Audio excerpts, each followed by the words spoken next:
Bonjour, bienvenue. J'ai lu un concept qu'on appelle les relations liquides et je connaissais pas en fait ce terme et j'ai trouvé intéressant. C'est un sociologue en fait j'arrive pas à prononcer son nom, Zygmunt Bauman, qui a fait référence à ce terme-là. Et en fait, je pense que c'est tout simplement des schémas relationnels qu'on peut voir assez souvent, surtout dans notre société actuelle qui va très vite, où les personnes consomment beaucoup de tout et de rien pour se sentir nourries en fait, dont les relations. Consommer des relations, être dans une société de consommation, c'est aussi consommer des applications de rencontres, de Tinder et autres. Je les connais pas toutes, mais parce que c'est plus simple de trouver excusez-moi le terme, le plan cul du soir sur une application. C'est plus simple de trouver l'amour plutôt que d'aller prendre le risque d'aller sentir l'émotion, d'avoir des échanges de regards, un jeu de séduction. C'est plus simple d'aller sur un téléphone. Et moi, je trouve ça dommage personnellement. Je pense qu'aujourd'hui, on peut faire un chemin de conscience et un chemin de se laisser sentir l'amour. Et du coup, lui, il appelle ça les relations liquides pour faire référence en fait aux relations qui ont un manque d'engagement, de profondeur émotionnelle et de stabilité et qui rendent en fait les liens superficiels tout simplement. La superficialité, c'est vraiment... Il n'y a pas de connexion émotionnelle, il y a une difficulté d'aller dans l'expression des besoins, d'en prendre le temps de qualité de présence. Il y a une fuite émotionnelle en fait perpétuelle dans la relation. Lui, il nomme aussi l'éphémérité. C'est que c'est souvent des relations qui sont temporaires et qui peuvent se terminer rapidement. Donc je saute d'une relation à l'autre.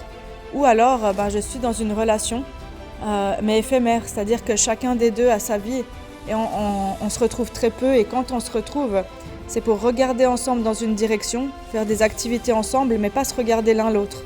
Ça reste éphémère. Il parle aussi du manque d'engagement dans ces relations liquides. Les deux personnes ou l'une des deux n'est pas prête en fait à investir du temps, de la présence, des efforts dans cette relation.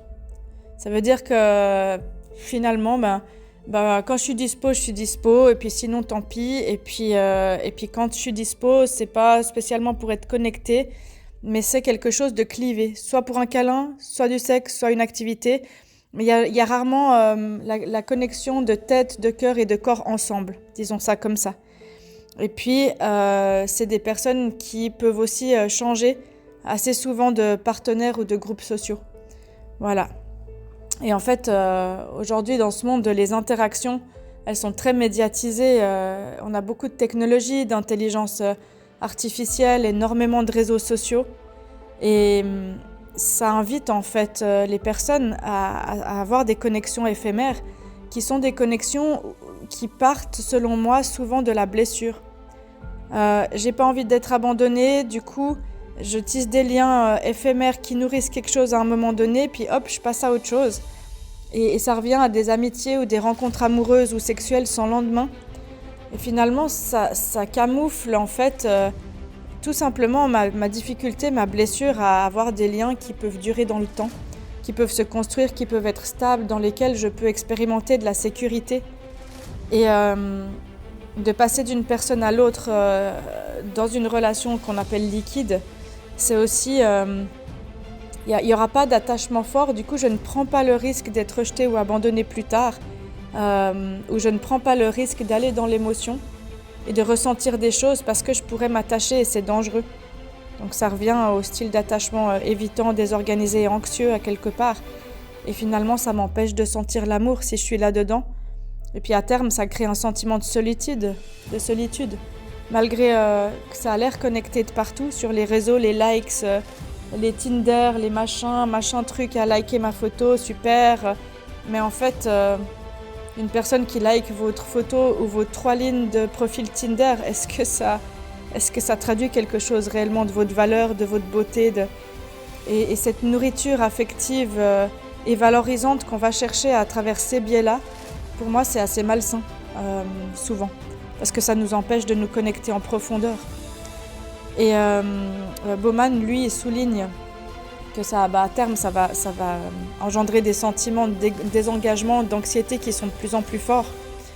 Et alors qu'au fond, les personnes dans leur cœur cherchent la stabilité, la connexion émotionnelle, la stabilité affective et des liens qui sont authentiques dans un environnement relationnel qui va lui être instable. Et ça joue pas.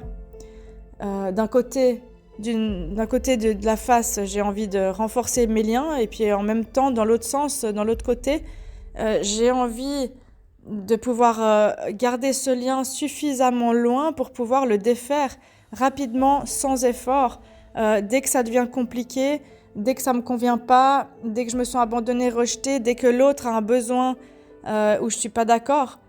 Et ça revient à de l'indifférenciation. Je ne peux pas laisser exister l'autre sans avoir l'impression de mourir, de souffrir. Et en fait, ça, quand on fonctionne comme ça part d'une blessure.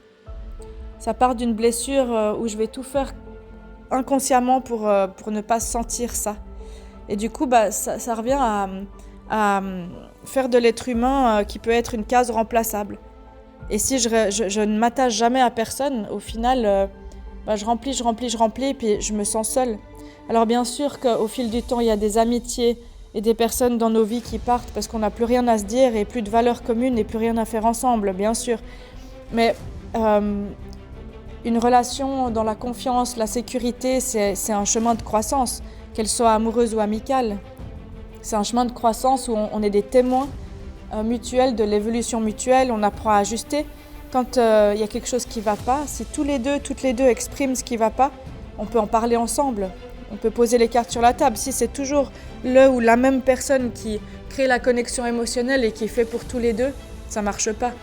Et au bout d'un moment, la personne, elle est saoulée puis elle s'en va à essayer seule. Mais du coup, c'est trop facile d'à chaque fois qu'il y a quelque chose qui ne me convient pas dans une relation, que je ne me sens pas assez valorisée, découverte, pif, paf, pouf, je coupe le lien et je la remplace par d'autres cases en fait, une activité, une surconsommation de travail, de sport, de drogue, de réseau, pour aller chercher une valorisation. Alors qu'en fait, ça m'empêche de dire à la personne, par exemple, quand tu fais ça, je me sens dévalorisée, est-ce que tu serais d'accord de faire un effort, par exemple. Donc voilà, pour ce terme de relation liquide, je connaissais pas et je trouve que c'est une belle illustration en sociaux, de faire un petit rappel là-dessus des vides relationnels qu'on peut créer dans nos vies alors qu'on veut autre chose, qu'on veut sentir du lien, mais surtout les vides relationnels qu'on crée dans son propre cœur en fonctionnant comme ça. On peut connaître 10 000 personnes partout, mais au final, quand vous connaissez plein de monde partout, qui vous connaît réellement ? Elle est là la question. Et est-ce que ça vous suffit ?